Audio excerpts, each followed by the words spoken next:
On today's show, Lincoln takes legal action against Geely over the Lincoln Company name. Will transmissions with more than 10 gears become common? And Ford creates a new feature for the Mustang to keep owners from pissing off their neighbors. All that and more coming right up on Autoline Daily.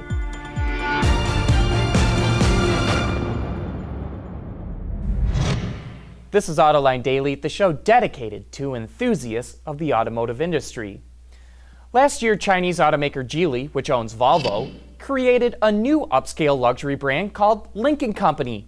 And pretty much all anyone talked about was how similar its name is to the Lincoln Motor Company.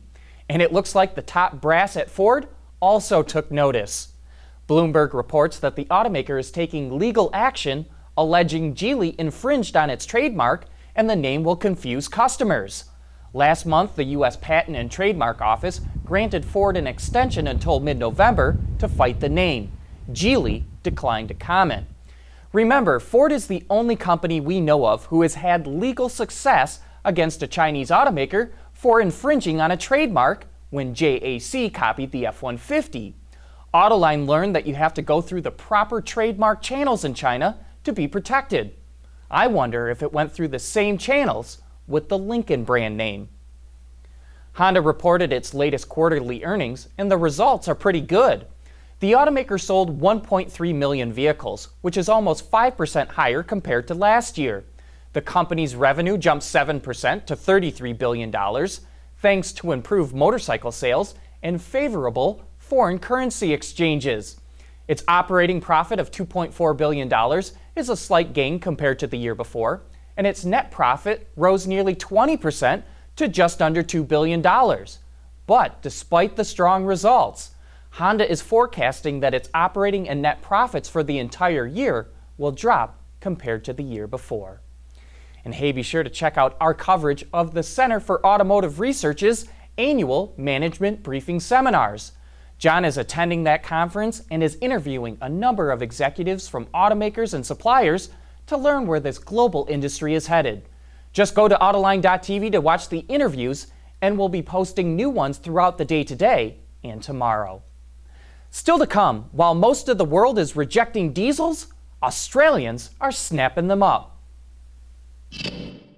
Autoline Daily is brought to you by Bridgestone Tires, your journey, our passion. Dow Automotive Systems, advanced materials that deliver better results. And by Lear, a global leader in automotive seating and electrical systems. There's not much sweeter sound than a tuned V8 engine roaring to life. Well, unless it's 8 a.m. and you're still trying to sleep. But now Ford has a solution for that. Mustang GT owners can now get what engineers are playfully referring to as good neighbor mode. By taking advantage of the car's active exhaust, valves inside the system can be adjusted to keep exhaust noise to a minimum. There's even a quiet start feature that can be programmed into the car ahead of time, so startups are quiet too. Drivers just have to toggle through a menu in the instrument cluster to activate or schedule the feature, which kicks down the exhaust note by about 10 decibels. We first learned of programmable active exhaust nearly 2 years ago when Roush brought one of their Stage 3 Mustangs into the after-hours studio. Here's a link if you'd like to see Roush's take on active exhaust. Well, I don't have to tell you that the car buying process can be a real hassle, but Kia is taking a unique approach to ease the pain. Owners of an Amazon Echo can now ask Alexa questions about the new Kia Niro hybrid. Not only can she provide product information like local dealer inventory and vehicle specs, but Alexa can also schedule a test drive. Kia also announced it's working with Amazon to help promote its customer service. Diesels are getting hammered in most parts of the world, but apparently Australians can't get enough of them. According to new data, diesel passenger car sales in the country are up 57% since 2012. They now account for over 22% of the overall market, which is an 8% increase from 5 years ago. By comparison, gasoline-powered cars did see a less than 1% increase from last year to this year, but have seen their overall market share shrink 12.5% since 2012. Will transmissions with more than 10 gears become the norm? We'll take a look into that right after this.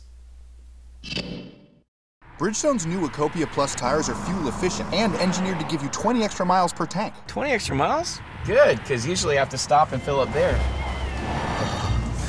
Hit me, Ben. Learn more at bridgestonetire.com. Not too long ago, transmissions with 6 or 7 gears was considered a whole lot, but now 10 speeds are becoming common. So how many gears can automakers stuff into transmissions? Recently on Autoline this week, we were joined by Robert Fassetti, the VP of Ford Powertrain, and here's what he had to say. I think 10 is pretty close to the limit. We're going to pull this out in 5 years. Right? Well, no, the whole idea is to when you shift, is to bring the engine RPM back to a spot where your specific fuel consumption is very, very good.